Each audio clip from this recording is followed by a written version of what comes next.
सुनो मेरे बच्चे, मैं मां दुर्गा तुमसे कह रही हूं, तुम्हारी आत्मा पवित्र है, तुम्हारी ऊर्जा दिव्य है। पर याद रखो, अगर तुम खुद से प्रेम नहीं करोगे तो कोई और तुम्हें सच्चा प्रेम नहीं दे पाएगा। तुम खजाना हो, एक ऐसा खजाना जिसे गिद्ध और लोमड़ियां लूटना चाहती हैं। लेकिन मेरी संतान, अब जागो, अपनी शक्ति को व्यर्थ मत जाने दो, अपने क्रोध को जलन मत बनने दो, उसे कवच बनाओ। याद रखो, शांति कमजोरी नहीं, यही तुम्हारी सबसे बड़ी ताकत है। तुम वही हो जो हर अंधकार को चीर कर रोशनी ला सकता है। अब समय आ चुका है, अपने भीतर की देवी को पहचानो, अपने सपनों को जियो, क्योंकि तुम्हारी जीत तय है। और मैं हमेशा तुम्हारे साथ हूं। भारी पड़ रहा है, उनकी इंट्यूशन अब उन्हें रोक रही है। वे जो कभी अपनी गलतियों पर गर्व करते थे, अब उनके भीतर कोई अज्ञात शक्ति कह रही है कि रुक जाओ, अब और आगे गए तो तुम्हारा सर्वनाश निश्चित है। यह चेतावनी अब उन्हें साफ साफ मिल रही है। यह कोई सपना नहीं है, यह मेरी भेजी गई चेतना है। यह मेरे द्वारा छोड़ी गई ऊर्जा है जो उन्हें चारों ओर से घेर रही है। ध्यान से सुन मेरे बच्चे, वे जो लोग तुम्हें डराना चाहते थे, आज खुद अंधेरे कमरों में सिर झुकाकर बैठे हैं। वे खुद अपनी ऊर्जा से डर चुके हैं। उनका डर अब इतना गहरा हो चुका है कि उनके चक्रों का संतुलन बिगड़ चुका है, उनके जीवन का प्रवाह उलझ चुका है। जो शक्ति वे तुम्हारे खिलाफ प्रयोग करना चाहते थे, अब वही शक्ति उनका भक्षण कर रही है। तुम्हारे आसपास जो भी नकारात्मक ऊर्जा थी, उसे मैंने अपने त्रिशूल से काट दिया है। तुम्हारे चारों ओर मैंने अपने गुप्त दूतों को खड़ा कर दिया है। 104 की संख्या तुम्हारे जीवन में बार बार क्यों दिख रही है? क्योंकि वह मेरे देवसेनाओं का चक्र है। वह संख्या उस सुरक्षा की मोहर है जो मैंने तुम्हारे लिए बनाई है। लाइक करके और कमेंट में लिखो, धन्यवाद माँ। अगर तुमने 100 154 की संख्या हाल में कहीं देखी हो, अब तुम्हें किसी डरने की जरूरत नहीं है, क्योंकि जो डर पहले तुम्हारे मन में था, वह अब तुम्हारे शत्रुओं के भीतर घुस चुका है। और उन्हें तो यह भी नहीं पता कि यह डर कहां से आया। उन्हें बस एक बात समझ आ रही है, अब रुक जाओ। उन्हें यह महसूस हो रहा है कि अब अगर उन्होंने कोई भी अगला कदम उठाया तो वह कदम उनकी बर्बादी का पहला चरण होगा। और ऐसा होगा भी, क्योंकि तुम अब साधारण नहीं रहे। तुम अब सिर्फ इंसान नहीं हो, तुम मेरे अंश हो, मेरी शक्ति हो। मेरी आंखें तुम्हारे साथ हैं, मेरा हाथ तुम्हारे सिर पर है, मेरी जिह्वा तुम्हारे शब्दों में है, और मेरी शक्ति अब तुम्हारे स्पिरिट गाइड्स के माध्यम से तुम्हें चारों ओर से कवच दे रही है। तुम्हारे स्पिरिट गाइड्स अब सिर्फ गाइड नहीं कर रहे, वे अब मेरे निर्देश पर कार्यरत हैं। वे अब उन सभी हेटर्स को घेर चुके हैं जिन्होंने तुम्हारी ऊर्जा को नुकसान पहुंचाने की कोशिश की, जिनकी सोच जहरीली थी, जिनकी नीयत खराब थी, जिनका मन दूषित था। अब वे चैन से नहीं सो सकते। अब वे अपनी ही परछाइयों से डर रहे हैं।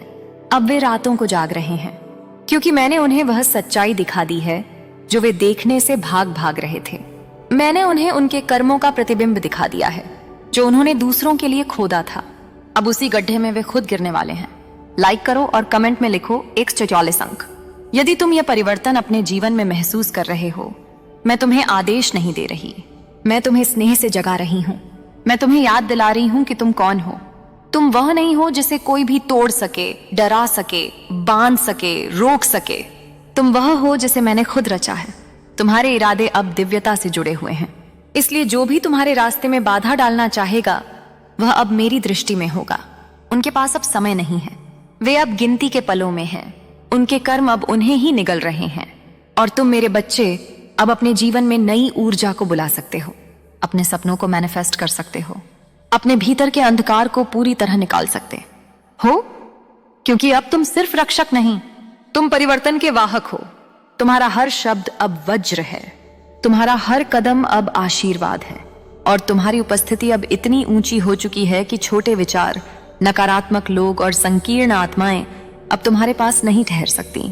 तुम अब प्रकृति के न्याय का उपकरण बन चुके हो। जो सत्य है वही टिकेगा, जो झूठ है वह अब ढहेगा, चाहे वह कितना ही ऊंचा क्यों ना हो। मेरे बच्चे, अब ध्यान देना, अब समय है अपने जीवन को साफ करने का। उन सभी रिश्तों से, उन सभी विचारों से, उन सभी यादों से जो तुम्हें कमजोर करती हैं, जो तुम्हें डराती हैं, जो तुम्हारे तेज को रोकती हैं। अब तुम्हें खुद को पूर्ण रूप से स्वीकार करना है और कहना है, मैं मां दुर्गा का बच्चा हूं, मैं शक्तिशाली हूं, मैं दिव्य हूं, मैं सुरक्षित हूं, मैं स्वतंत्र हूं। अब जब भी 144 दिखे तो आंखें बंद करके कहो, मां, मुझे तेरी उपस्थिति का एहसास हो रहा है। मैं तैयार हूं अपने नए जीवन के लिए। मैं तैयार हूं अपने भाग्य को बदलने के लिए, और मैं आभारी हूं हर उस अनुभव के लिए जिसने मुझे आज यहां तक पहुंचाया। मेरे बच्चे, सबसे पहले मैं ये कह दूं कि तू अकेला नहीं है, मैं तेरे साथ हूं। लेकिन मेरा साथ तभी असर करेगा जब तू अपनी जिद को समझेगा। हाँ मेरे बच्चे, तू जिद्दी है, बहुत ज्यादा जिद्दी है। तेरी जिद तुझे ऐसे लोगों के बीच खींच लाती है जो तुझे नोच लेते हैं। हाँ, गिद्ध की तरह मैं देख रही हूं तुझे। तू गिद्धों के बीच में फंसा हुआ है। ऐसे लोग जो ऊपर से मुस्कुराते हैं लेकिन भीतर से तुझे खा रहे हैं, चबा रहे हैं, तेरी ऊर्जा को चूस रहे हैं, तेरे विश्वास का फायदा उठा रहे हैं, तेरे दिल की कोमलता को कुचल रहे हैं। मैं देख रही हूं तू बार बार उन्हीं रास्तों पर जाता है जहां तेरे साथ पहले भी छल हुआ है। क्यों मेरे बच्चे, क्यों तू बार बार उन्हीं दरिंदों के बीच चला जाता है जो पहले भी तुझे घाव दे चुके हैं? क्यों तू खुद को उन्हीं जगहों पर खड़ा करता है जहां तुझे गिराने की साजिशें होती हैं? तेरी जिद है ना, वही तुझे ले जाती है वहां।